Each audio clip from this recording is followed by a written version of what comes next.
జై చేనేత, జై జై చేనేత. తెలంగాణ రాష్ట్ర ముఖ్యమంత్రి వర్యులు గౌరవనీయులు పెద్దలు శ్రీ రేవంత్ రెడ్డి గారికి, తెలంగాణ రాష్ట్ర హ్యాండ్లూమ్ శాఖ మాత్యులు గౌరవనీయులు పెద్దలు శ్రీ తుమ్మల నాగేశ్వరరావు గారికి, తెలంగాణ రాష్ట్ర హ్యాండ్లూమ్ కమిషనర్ శ్రీమతి శైలజా రామయ్య గారికి నా నమస్కారములు. నా పేరు రాపోలు నిర్మలా నరసింహ. మాది యాదాద్రి భువనగిరి జిల్లా రామన్నపేట మండలం సిరిపుర గ్రామం పద్మశాలి. మేమక్కడ మాజీ సర్పంచిగా, మాజీ ఎంపీటీసీగా పనిచేసి ఉన్నాము. చేనేత విషయంలో, చేనేత వృత్తిలో ఉన్నాము కాబట్టి చేనేత విషయాలు, మా అభిప్రాయాలు మీకు తెలియజేయాలనే ఉద్దేశంతోనే మా అభిప్రాయాన్ని మేము ముందుంచుతున్నాం.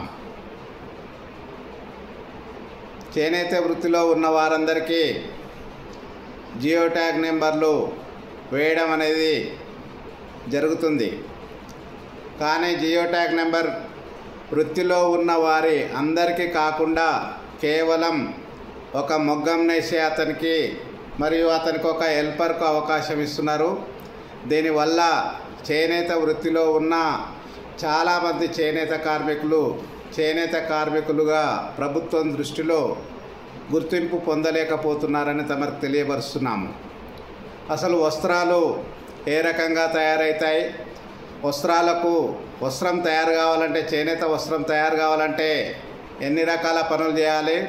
ఒక వస్త్రం తయారు కావాలంటే ఎంతమంది పడతారు?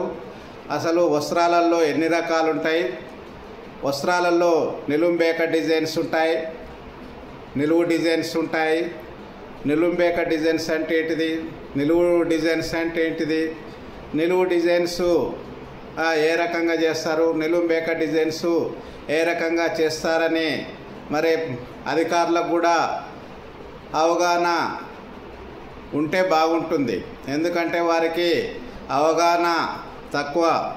జియో ట్యాగ్ నెంబర్ ప్రభుత్వం ఏమన్నది? మొగ్గన్నే స్థాయినకు మరి అలాగే ఒక హెల్పర్కు అవకాశం ఇస్తే ముడిసరుకు కాని చెల్లి వస్త్రం తయారు కావాలంటే మరి అక్కడ పాయలు వేయాల్సిన మనుషులు కావాలి, అలాగే బార్డర్లు వేయడానికి కొంతమంది మనుషులు కావాలి, అలాగే డిజైన్స్ వేయడానికి కొంతమంది మనుషులు కావాలి, అలాగే దానికి సంబంధించిన డిజైన్ రావడానికి కట్లు వేయడానికి మనుషులు కావాలి, రబ్బర్లు చుట్టడానికి మనుషులు కావాలి. రబ్బర్లు చుట్టిన తర్వాత మళ్ళీ ఒక డిజైన్ రావాలంటే ఎన్ని రంగులు రావాలంటే అన్ని రంగులకు రబ్బర్లు ఇప్పి చుడుతూ ఈ రకంగా మరి డిజైన్ తయారయ్యేదాకా ఆ బార్డర్ల మీద మనుషులు కావాలి. అదే సందర్భంలో బార్డర్లు పూర్తి అయిన తర్వాత దాన్ని పగలగొట్టేటందుకు, అలాగే వార్పులు చేపట్టేందుకు, అలాగే అచ్చులు అతకడానికి, తర్వాత కండెలు పట్టడానికి, తర్వాత మొగ్గం మీద ఎక్కడం అనేది జరుగుతుంది. మరి ఈ రకంగా చాలామంది అవసరపడతారు. కేవలం ఇద్దరికే ఇస్తే చాలామంది చేనేత వృత్తిలో ఉండి కూడా వాళ్ళకు జియో ట్యాగులు రాక, నెంబర్లు రాక ప్రభుత్వ పరంగా వచ్చేటటువంటి పథకాలకు దూరం అయ్యే అవకాశం ఉంది. దయచేసి మీరు క్షేత్రస్థాయిలో పరిశీలన చేసి వృత్తిలో ఎవరైతే పనిచేస్తున్నారో వాళ్ళందరికీ కూడా మరి జియో ట్యాగ్ నెంబర్లు ఇచ్చే విధంగా ప్రభుత్వం చర్యలు తీసుకోవాలి. అదేవిధంగా కొన్ని ఇప్పుడు పోచంపల్లి, సిరిపురం, ఎల్లంకి ఇలాంటి ప్రాంతాల్లో బెడ్షీట్స్ ఫేమస్. బెడ్షీట్స్ అంటే దాదాపుగా 90-108 సైజు ఉంటుంది. Double bedsheet, single cot bedsheets, double bedsheets. మరి ఇలాంటి సందర్భంలో ఆ బెడ్షీట్స్ మొగ్గం మీద నెయ్యాలంటే కూడా ఓసారి ఇబ్బందికరమైన పరిస్థితి ఉంటుంది. మరి ఓసారి పవర్లూమ్కి ఆ బట్ట నేస్తే దాన్ని పవర్లూమ్ అనే చెప్పేసేసేసి ఏదో దొంగ పని చేసినట్టు పవర్లూమ్ వస్త్రం అనేటట్టు అభిప్రాయం ప్రభుత్వం చేస్తున్నది. ఇది కరెక్ట్ కాదు. పవర్లూమ్కి ఎక్కినా కానీ గ్రౌండ్ అంతా హ్యాండ్లూమ్ పని చేయాల్సిందే, బార్డర్లు వేయాల్సిందే, చుక్కలు వేయాల్సిందే, రంగులు అద్దాల్సిందే, కట్లు వేయాల్సిందే.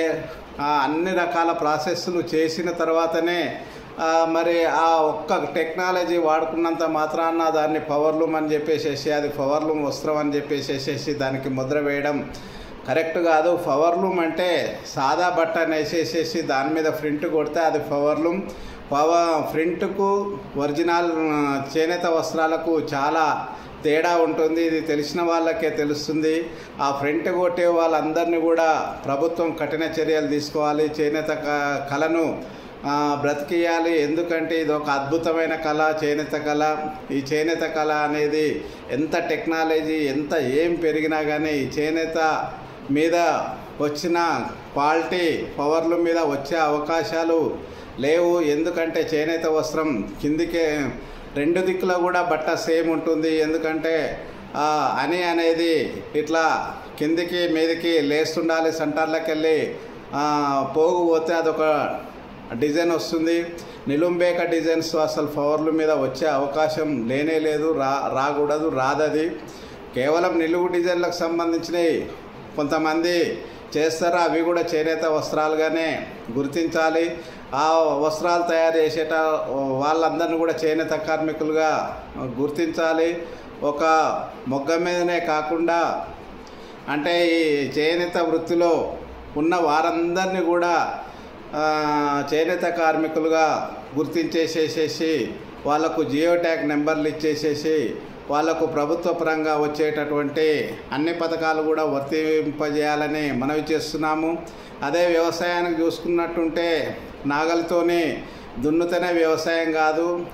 మారుతున్న టెక్నాలజీ ప్రకారం వాళ్ళు ట్రాక్టర్లతోనే దున్నుతున్నారు.